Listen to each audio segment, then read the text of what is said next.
ডাকসু নির্বাচনের উত্তাপ নিয়ে রিপোর্ট আমরা দেখলাম। রিপোর্টার শাকির আহমেদ আছেন আমাদের সঙ্গে এখন স্টুডিওতে, আমরা এই বিষয়ে আলোচনা করব। শাকির, আপনি তো কয়েকদিন ধরে এই ডাকসু ইলেকশন ফলো করছেন এবং আজকে আপনার রিপোর্টেও দেখলাম যে যারা ভিপি প্রার্থী আছেন বা অন্যান্য যারা প্যানেল আছে তারা সংবাদ সম্মেলনে তাদের জায়গা থেকে বক্তব্য দিচ্ছেন। সেক্ষেত্রে এখন কোন পর্যায়ে কেমন উত্তাপ ছড়াচ্ছে ইলেকশন? রাব্বি, আপনি ঠিকই বলেছেন। আমরা সবশেষ 2019 সালে ডাকসুর যে নির্বাচন দেখেছিলাম, সে নির্বাচনটি নিয়ে শিক্ষার্থী থেকে শুরু করে জাতীয় রাজনীতিতে নানা প্রশ্ন রয়েছে।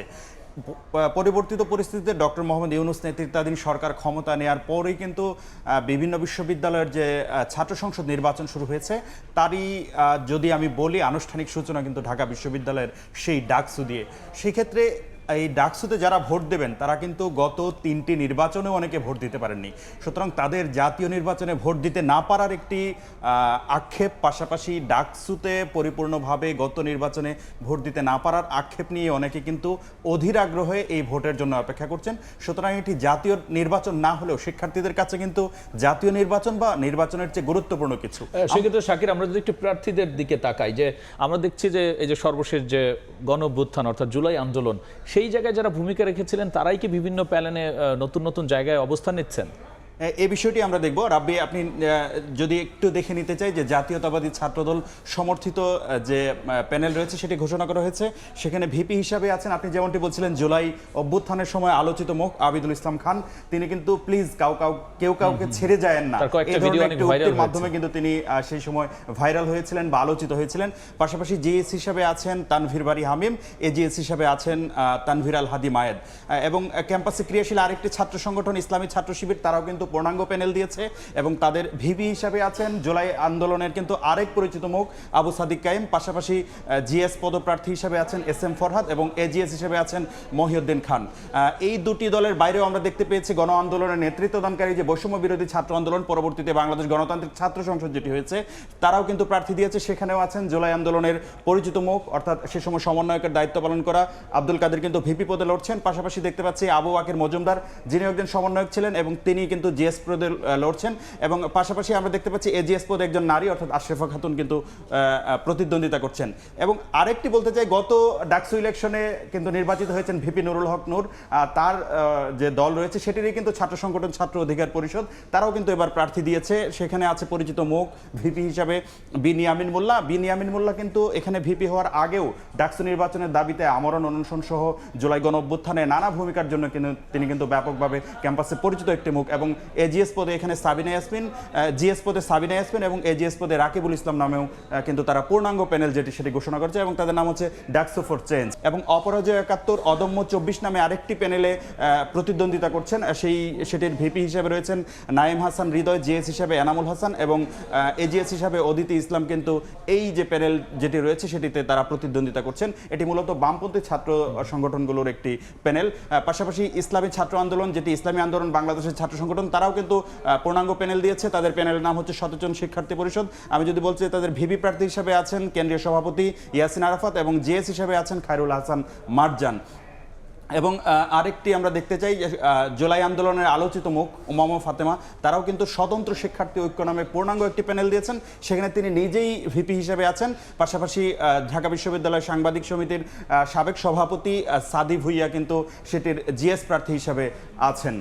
আমরা আজকে এই আলোচনার পাশাপাশি আজকে কিন্তু ভোটার তালিকা যেটি যারা প্রার্থী হয়েছেন সেই প্রার্থীদের মনোনয়নপত্র যাচাই বাছাই হয়েছে রিটার্নিং অফিসারের কার্যালয়ে। সেই লাইভ আমরা একটু তাকে সরাসরি কানেক্ট করার চেষ্টা করব। আছেন সেখানে আমাদের সহকর্মী শাবাবু আসি। মনোনয়নপত্র প্রাথমিকভাবে যাচাই বাছাই শেষে সাংবাদিকদের সামনে ব্রিফ করেছেন চিফ রিটার্নিং অফিসার অধ্যাপক ডক্টর মোহাম্মদ জসিমউদ্দিন। প্রাথমিক যাচাই বাছাই শেষে তিনি আমাদের জানিয়েছেন কেন্দ্রীয় সংসদে 509 জন প্রার্থীর আবেদনের প্রেক্ষিতে 462 জন প্রার্থীকে বৈধ প্রার্থী ঘোষণা করা হয়েছে এবং 47 জন প্রার্থীকে ত্রুটিপূর্ণ ধরা হয়েছে। এবং এইবারের কেন্দ্রীয় সংসদে কিন্তু ভিপি পদে নজিরবিহীন 48 জন প্রার্থী প্রতিদ্বন্দ্বিতা করবেন এবং জিএস পদে প্রতিদ্বন্দ্বিতা করছেন 19 জন এবং এজিএস পদে 28 জন প্রার্থী প্রতিদ্বন্দ্বিতা করবেন। স্যার আমাদেরকে আরও জানিয়েছেন যে মোট 18টি হলে 1009 9 জন প্রার্থী বিভিন্ন পদে তারা আসলে মনোনয়নপত্র জমা দিয়েছেন এবং সেখান থেকে আসলে 1008 জনকে অর্থাৎ একজনকে বাদ রেখে বাকি সবাইকেই বৈধ প্রার্থী ঘোষণা করা হয়েছে।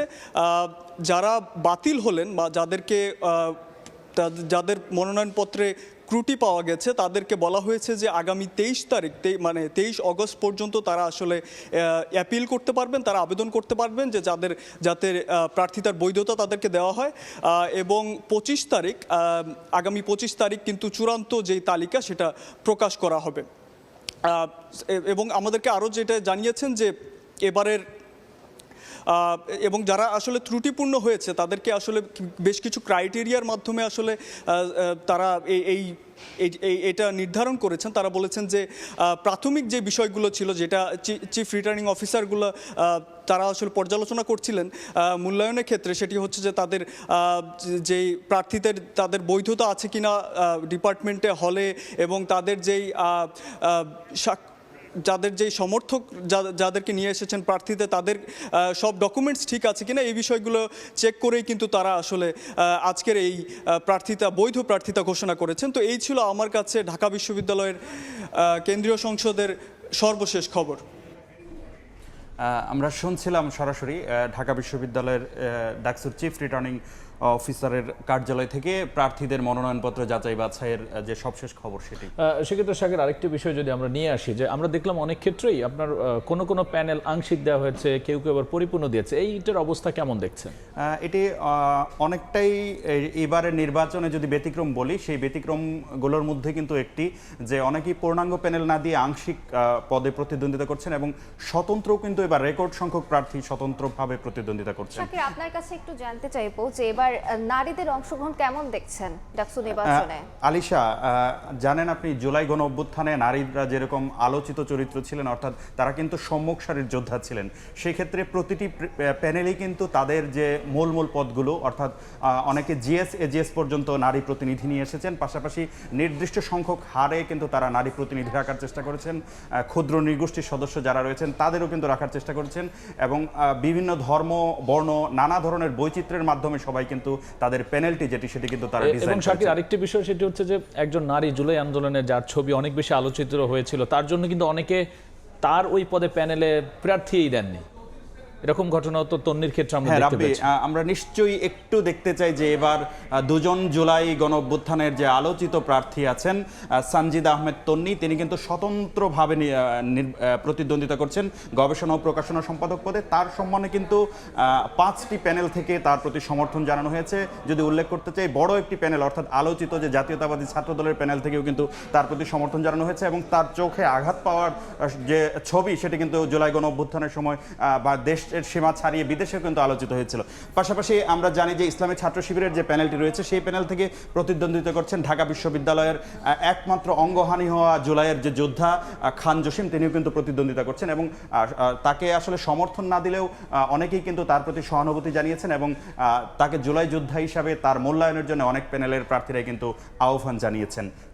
দীর্ঘদিন পর এই ডাকসু নির্বাচন হলো, তো আপনার কাছে কি মনে হয় এটা নিয়ে প্রত্যাশা কি ছাত্রদের? অবশ্যই যেটি প্রথমেই বলছিলাম যে শিক্ষার্থীরা অধীর আগ্রহে অপেক্ষা করছেন তারা তাদের প্রার্থী নির্বাচন করবেন। যদি বলতে যাই গত বছর কিন্তু সেই ডাকসু নির্বাচনে 2 শতাধিক প্রার্থী ছিলেন, কিন্তু এবার সেটি কিন্তু ফর্ম জমা দেওয়ার সংখ্যাটা যদি বলি সেটি কিন্তু 600-র উপরে ছাড়িয়ে গেছে। সুতরাং অংশগ্রহণকারীর সংখ্যা যেখানে অনেক বেশি সেখানে আপনি বুঝতেই পারেন যে আসলে ভোট দেওয়ার জন্য ভোটারদের আগ্রহ কতটুকু। এবং আমরা যাকেই প্রশ্ন করেছি তারাই কিন্তু তারা আসলে যদি বলতে যাই স্বপ্ন বুনছেন যে তারা তাদের প্রতিনিধি পাবেন। তারা বলছেন যে শিক্ষক সমিতি, কর্মচারী সমিতি, কর্মকর্তা সমিতি সবাই তাদের ভয়েস বা তারা তাদের কণ্ঠ কিন্তু উচ্চারণ করতে পারেন বিশ্ববিদ্যালয় প্রশাসনে, কিন্তু শিক্ষার্থীদের কোনো নির্বাচিত প্রতিনিধি না থাকার কারণে তথাকথিত ছাত্র সংগঠনগুলো শিক্ষার্থীদেরকে যে নির্যাতন নিষ্পেষণ করে সেই জাতাকল থেকে তারা বের হয়ে আসার যে প্রক্রিয়া সেটি ডাকসুর মাধ্যমে তারা তাদের প্রতিনিধি নির্বাচন করে কিন্তু সূচনা করতে চাচ্ছেন এবারের নির্বাচনে। এবং সেক্ষেত্রে শাকির আমরা যদি আংশিক যারা প্যানেল দিল তাদের নিয়ে একটু যদি বিস্তারিত আলোচনায় যাই। অবশ্যই রাব্বি আংশিক প্যানেল দিয়েছে। আমরা যদি একটু দেখতে চাই যে এখানে দুজন আলোচিত মুখ আছেন আংশিক প্যানেলের এবি জুবায়ের, যিনি সমাজসেবা সম্পাদক এবং জুলাই গণ অভ্যুত্থানে তিনিও ভূমিকা রেখেছেন। পাশাপাশি আমরা দেখতে পাচ্ছি যে সাহিত্য সম্পাদক হিসেবে আছেন মোসাদ্দেক আলী ইবনে মোহাম্মদ, তিনিও কিন্তু ক্যাম্পাসের আলোচিত অ্যাক্টিভিস্ট এবং তিনি নানা সামাজিক কর্মকাণ্ড সহ জুলাই গণ অভ্যুত্থানের যে আলোচিত চরিত্র, তিনিও কিন্তু জুলাই গণ অভ্যুত্থানে বড় ভূমিকা রাখেন। যদি বলতে যাই যে ভিসি চত্বরে 15ই জুলাই যে হামলা হয়েছিল, সেই হামলায় কিন্তু তারা অনেকেই আহত হয়েছেন এবং তারা কোনো প্যানেলের অংশ না হয়ে স্বতন্ত্রভাবে নিজেদের স্বকীয়তা বজায় রেখে তারা শিক্ষার্থীদের অধিকার নিয়ে কাজ করার প্রত্যয়ই কিন্তু তারা স্বতন্ত্রভাবে আংশিক প্যানেল থেকে তারা প্রতিদ্বন্দ্বিতা করছেন। এবং তারা বলছেন যে প্যানেলগুলো আসলে যে কাজগুলো করতে গিয়ে বাধা পাবে বা তাদের যে অসম্পূর্ণ কাজগুলো থাকবে সেগুলোই তারা সম্পন্ন করার মাধ্যমে আসলে জুলাই চেতনায় উজ্জীবিত, পাশাপাশি শিক্ষার্থীদের অধিকার নিশ্চিত করার একটা ছাত্র সংসদ, যেটি কার্যকর ছাত্র সংসদ হবে 90-এর আদলে। বা সেক্ষেত্রে শাকির, আমরা দেখলাম প্রার্থীদের মধ্যে একটা উত্তাপ এবং অনেক আলোচিত প্রার্থী আছেন এবং পুরো ডাকসু ইলেকশন সবসময় হচ্ছে দেশব্যাপী একটা আলোচনার টপিক হয়ে উঠছে এবং এবার তো আরও বেশি হয়ে উঠছে। সেক্ষেত্রে এই যে প্যানেলগুলো আছে তারা বিশ্ববিদ্যালয়ের ছাত্র রাজনীতির পাশাপাশি শিক্ষার পরিবেশ নিয়ে কে কি ভাবছেন, তারা কি ইশতেহারে এই জিনিসটাকে কিভাবে তুলে আনছেন, গবেষণা, শিক্ষার পরিবেশ? অবশ্যই রাব্বি, আজকেই যদি আমি বলতে যাই, জাতীয়তাবাদী ছাত্রদল তাদের পূর্ণাঙ্গ প্যানেলের একটি প্রেস কনফারেন্স ছিল, সেখানে কিন্তু তারা বলেছেন গণরুম গেস্টরুম প্রথা যেটি রয়েছে সেই গণরুম গেস্টরুম প্রথার বাইরে গিয়ে তারা যত ধরনের অপসংস্কৃতি রয়েছে ছাত্র রাজনীতির সেগুলোর বিরুদ্ধে তারা কাজ করতে চান। এবং তারা বলছেন যে প্রথাগত যে ছাত্র রাজনীতি, অর্থাৎ দলের সভাপতি, সাধারণ সম্পাদক, ভিপি, জিএস পদে প্রার্থিত হবেন, সেটি থেকেও তারা বের হয়ে এসেছেন। এবং তারা বলছেন যে জাতীয়তাবাদী ছাত্রদল বলছে যে তারা তাদের গণতান্ত্রিক প্রক্রিয়া ভোটাভুটির মাধ্যমে কিন্তু তাদের অভ্যন্তরীণ ভোটাভুটির মাধ্যমে প্রার্থী নির্বাচন করছে। শুধু এই জাতীয়তাবাদী ছাত্রদল নয়, অন্য সবগুলো ছাত্র সংগঠনও কিন্তু তথাকথিত ছাত্র রাজনীতির যে মোড়ক বা যে স্টাইল সেটি থেকে তারা বের হয়ে এসে আসলে শিক্ষার্থীরা কি চান সেই চাহিদার যেন একটি সংসদ তারা প্রতিষ্ঠা করতে পারেন বা নির্বাচিত হতে পারেন, সেই চেষ্টায় কিন্তু তারা আসলে সেই চেষ্টাটি তারা চালাচ্ছেন। আমরা একটু প্রতিরোধ পর্ষদের যে ছবিগুলো আসলে অনাকাঙ্ক্ষিতভাবে আমরা ভুল ছবি গিয়েছিল, সেই ছবিগুলো আবার আমরা দেখাতে চাই। আমরা দেখতে পাচ্ছি আলোচিত একটি পরিষদ হচ্ছে প্রতিরোধ পরিষদ, যেটি ডাকসু নির্বাচনে প্রতিদ্বন্দ্বিতা করবে। সেখানে ভিপি হিসাবে আছেন শেখ তাসনিম আফরোজিমি, তিনি কিন্তু এর আগে ঢাকা বিশ্ববিদ্যালয়ের শামসুন নাহার হল সংসদের ভিপি হিসাবে নির্বাচিত হয়েছিলেন 2019 সালের ইলেকশনে। পাশাপাশি এখানে আরও আছেন ছাত্র ইউনিয়নের সভাপতি মেঘমল্লার বসু, তিনিও কিন্তু ক্যাম্পাসে আলোচিত চরিত্র। গত 16 বছর ধরে, অর্থাৎ তারা ক্যাম্পাসে পা রাখার পর থেকেই কিন্তু সেই স্বৈরাচারী বিরোধী আন্দোলন বলেন, জুলাই গণ অভ্যুত্থান বলেন, প্রতিটি আন্দোলনে কিন্তু তারা তাদের নিজের জায়গা থেকে ভূমিকা রেখেছেন। তারা কিন্তু প্রতিরোধ পরিষদ নামে একটি সক্রিয় প্যানেল দিয়েছেন এই ডাকসু নির্বাচনে। শাকির, অসংখ্য ধন্যবাদ আলোচনায় অংশ নেওয়ার জন্য। আপনাকেও ধন্যবাদ। ডাকসু নির্বাচনের সবশেষ অবস্থা এবং এখনকার উত্তাপ নিয়ে আমরা আলোচনায় যুক্ত হয়েছিলাম। আমাদের সঙ্গে আলোচনায় যুক্ত হয়েছিলেন সহকর্মী শাকির আহমেদ এবং আলোচনার মাঝখানে ঢাকা বিশ্ববিদ্যালয় ক্যাম্পাস থেকে সবশেষ অবস্থা জানাচ্ছিলেন সহকর্মী শাবাব ওয়াসি।